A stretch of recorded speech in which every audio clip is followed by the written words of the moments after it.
लोग हॉर्टिकल्चर का हम लोग ट्रेनिंग एंड प्रूनिंग और उसका टाइप्स को पढ़ेंगे। मेरे चैनल पे न्यू है तो आप लोग मेरे चैनल को लाइक एंड सब्सक्राइब कर दें। आज हम लोग हॉर्टिकल्चर का इम्पॉर्टेंट टर्मिनोलॉजी से रिलेटेड कुछ क्वेश्चन देखेंगे। ये एसेंशियल बुक ऑफ एग्रीकल्चर से हम लोग पढ़ाई कर रहे हैं, ठीक है। देखें, इंट्रोडक्शन होगा, प्रूनिंग एंड ट्रेनिंग का क्या क्यों ज़रूरत है, ठीक है।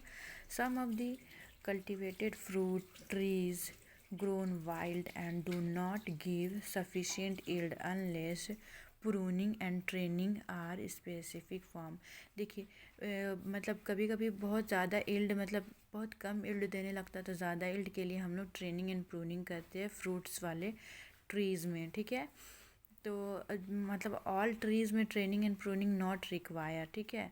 सम फ्रूट्स जैसे कि हो गया पपाया और पाइनएप्पल, ये सब में ट्रेनिंग एंड प्रूनिंग की ज़रूरत नहीं होती। लेकिन while most of the deciduous fruit like apple, pear, almond, grapes, citrus, pomegranate, इसमें प्रूनिंग एंड ट्रेनिंग का ज़रूरत पड़ती है, ठीक है। अब प्रूनिंग क्या है? Pruning may be defined as the art है science of cutting away of a portion of a plant to improve the shape. Portion of the plant को कट करते हैं, वो इम्प्रूव करते हैं, उसका इन्फ्लोरेसेंस का ग्रोथ करते हैं, फ्लावरिंग उस अच्छा होने लगता है एंड फ्रूटफुलनेस होने लगता है, फ्रूट्स भी बहुत ज़्यादा देने लगता है और उसका क्वालिटी इम्प्रूव करवाते हैं, ठीक है। और हम लोग को बहुत ज़्यादा इल्ड देने लगता है प्रूनिंग करते हैं, तो ठीक है। सिस्टम ऑफ प्रूनिंग का क्या क्या टाइप है, ठीक है। हेड बैक थिनिंग और डीहोरिंग, बल्क प्रूनिंग, ठीक है। तो हेड बैक में only top of the branches को हम लोग कट करते हैं, ठीक है।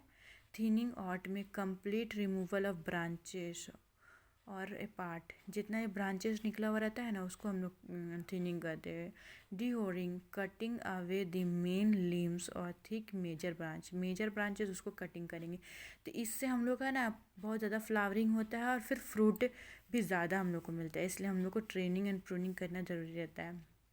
Bulk pruning, heavy pruning all over the tree, ठीक है। ऑल ओवर द ट्री में फॉर गुड फ्रूट प्रोडक्शन के लिए हम लोग करते हैं, ठीक है। अब ट्रेनिंग के बारे में, ठीक है। It is a mean developing a desire shape of the tree with a particular objective, shape देने के लिए, ठीक है। By controlling habit of growth के लिए training is start from nursery stage से हम लोग स्टार्ट कर देते हैं हम लोग training. System of training, central leader system, open center vase system, delayed open center और modified leader, bush system, overhead trellis and bore system, overhead modified power and telephone system, ठीक है। अब ये ट्रेनिंग में क्या, central leader system, in this system the central leader branches are allowed to grow indefinitely so it will grow more rapidly and vigor। Central का जो branches होता है उसको अलाउ करते हैं और साइड के ब्रांचेस को हम लोग रिमूव कर देते हैं, ठीक है।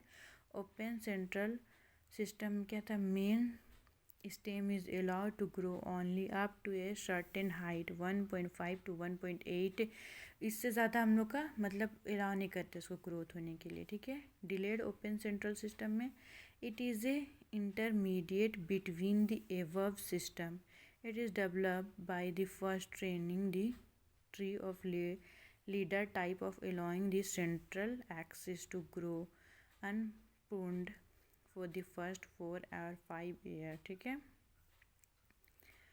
Bush system, unpruned tree, multi-stem and dwarf growing habit, overhead trailer system, when vines are trade on mandap, vines ये वेन्स के लिए, ठीक है। Modified bore system, similar to bore system excepted that after every 2 metre a space is kept to work and carry out cultural operation.